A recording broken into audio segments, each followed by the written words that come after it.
For my final official act of the day as a just average Libertarian Party of Tennessee member, I had not seen the little video from Roger Gary, but you know, from my musical background, I'm reminded of a John Prine song, "Your flag decal won't get you into heaven anymore." In the spring of 2005, there was this crazy guy came to Murfreesboro, Tennessee with a big long red ponytail. And he got up in front of us and he wailed like a preacher at a Southern Baptist revival.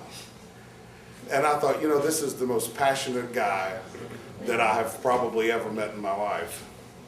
And since then, I've come to know Lee as one of the most principled libertarians that I know. You know, libertarianism is a journey. It's taken some of us forever, some of us get there sooner than others. But, you know, Lee is a very good friend, a very dedicated libertarian, and I'm absolutely honored to introduce the 2012 Libertarian presidential nominee, Mr. Lee Ryan.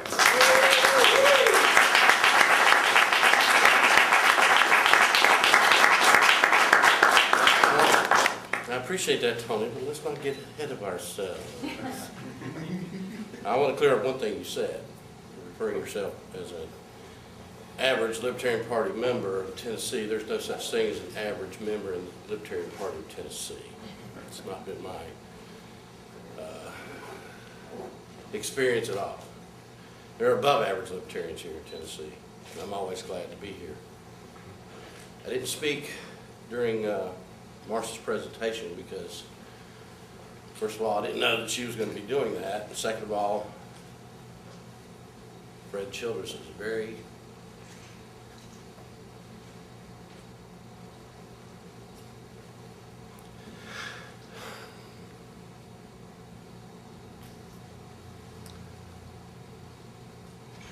I would not be where I am or doing what I'm doing if I hadn't been Fred Childress. Fred Childress was like me. He was a warrior. He was a man that knew how to pick his battles. And the anomaly, Fred Childress, he was also a peacemaker. Last time I stood before this body, I was at war. I was having to defend myself against my political adversaries.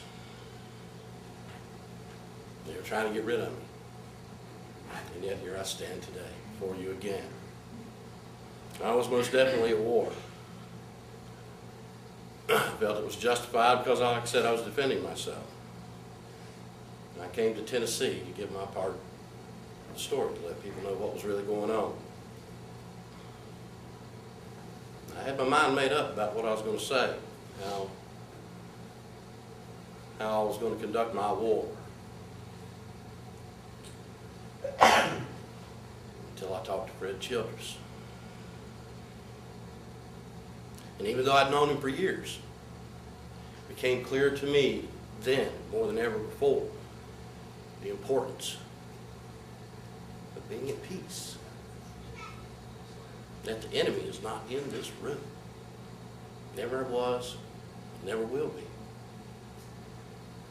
The most dangerous enemies we have are outside this room. Fred knew I knew that, but he also knew that I needed to hear it at that time. Changed my perspective about my own situation. I walked into this room and Tony and many others expected fire and brimstone.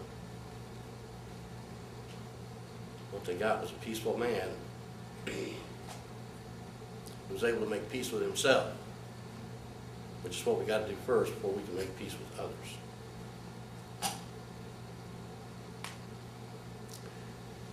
Fred Childress was not the kind of man that just talked about things and complained and whined.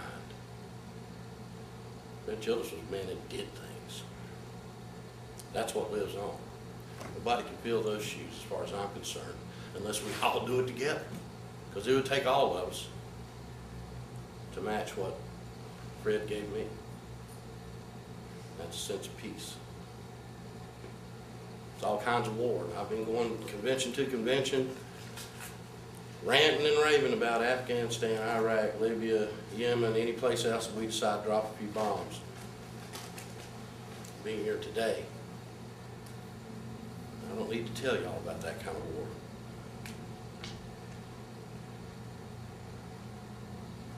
Before I leave Fred, I want to leave you with Fred's favorite story about me. I know he told this story because I've heard him tell it many times. Like Mr. Trenward, I served with Fred in 2002 in the LNC. Fred had gotten kind of a false opinion of me. Somehow he got this idea that I was a bit of a firebrand. You know, was kind of a hothead at the time. Never figured that out, but that was the impression he had anyway. Well, what impressed Fred the most about me was my story about how at the time I didn't have a driver's license. Hadn't had a driver's license in 20 years. Simply because I refused to be put on paper anymore. I was not going to, I was off the grid. I was out of the system. This was an amazing thing to Fred. Particularly since I was in Chicago at the time we were having this conversation. He says, well, how'd you get here? I said, I drove. Fred Childress and I were fast friends from that day forward.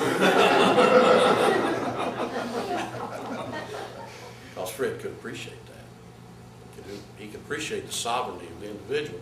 And that's why Fred would understand what I'm trying to do. And why I think about him every day while I do it.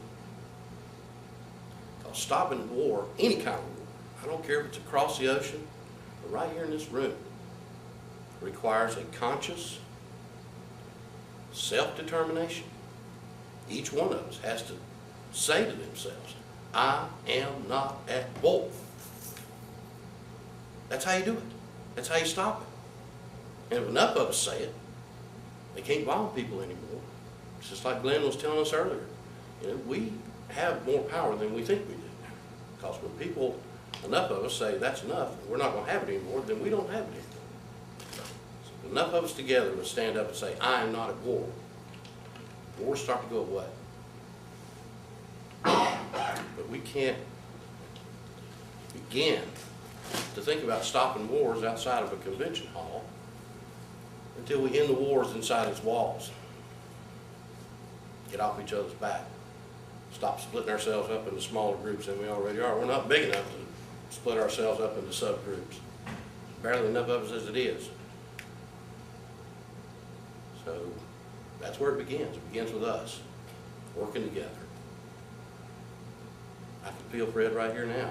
I can feel, yeah, Lee, you're right. This is what I would have told you to say. So let's put a stop to it. And let's start telling other people how to stop it. Young people are ripe for this message. They know they're the ones who are going to have to fight. They're growing up just like I did during the Vietnam War. I was scared to death to turn 18 years old. Scared to death. Thought about it every day. Because I was afraid of going to a terrible place called war.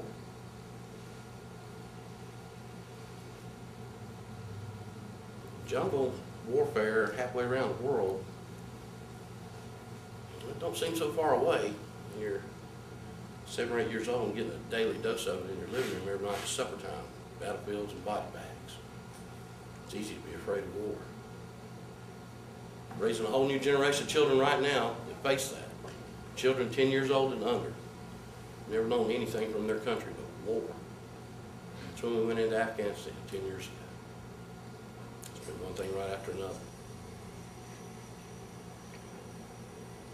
It's time we allowed the American people to know what prosperity is really like, the kind of prosperity that peace can bring. Deal with your problems with conversation and commerce rather than guns and bombs. Stop the war that the government wreaks on its own people, for crying out loud. And let's face it, you don't pay your taxes, men with guns will come to your home and they will take your things. And if you resist them, they will put you in jail and possibly kill you. That is war. If you choose to ingest something in your body that they deem bad, men with guns will come to your home, take your stuff. And if you resist, you will go to jail or possibly die. That is war. You don't keep your house up to specs. Or now, if somebody wants to build a Walmart that is for the greater good of everybody, men with guns will come to your house, take your stuff, and tear it down. And if you resist them, they will put you in jail or kill you. That is war. That is war that touches all of us. It puts us all at risk. I mean, it's a horrible thing what we do in other countries, particularly in this last fiasco going to Libya, you know, and calling it a humanitarian effort. There's nothing humanitarian about war. There's nothing at all humanitarian about killing people. And you don't teach people it's wrong to kill people by killing them. You don't teach people it's wrong to beat them by beating them.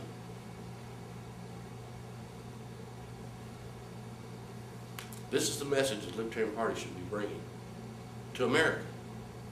I don't care who the nominee is in 2012. I would like to be that nominee.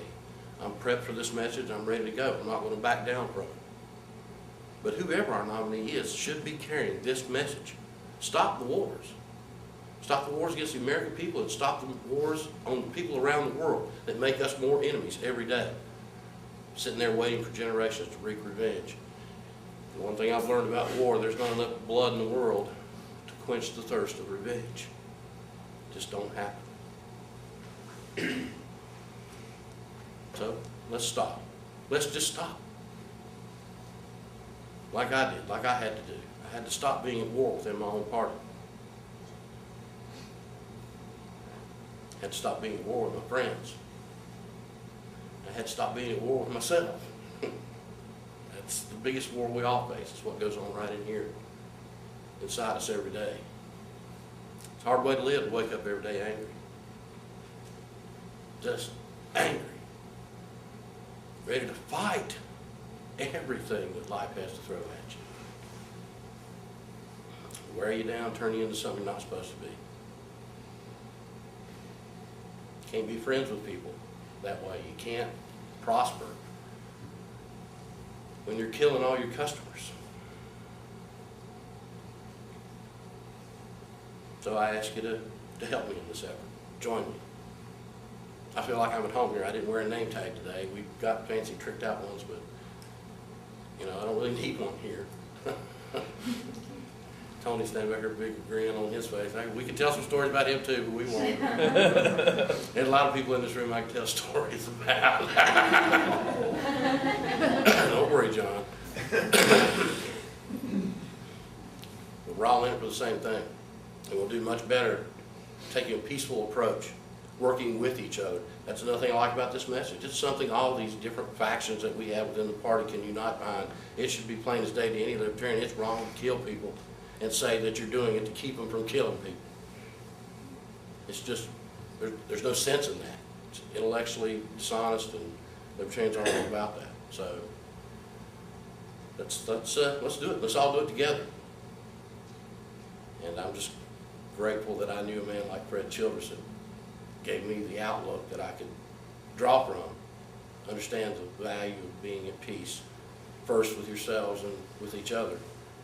And then it just flows out naturally from all of us. I want to thank you all for having me here. I love coming to Tennessee. I never want to leave when I come here.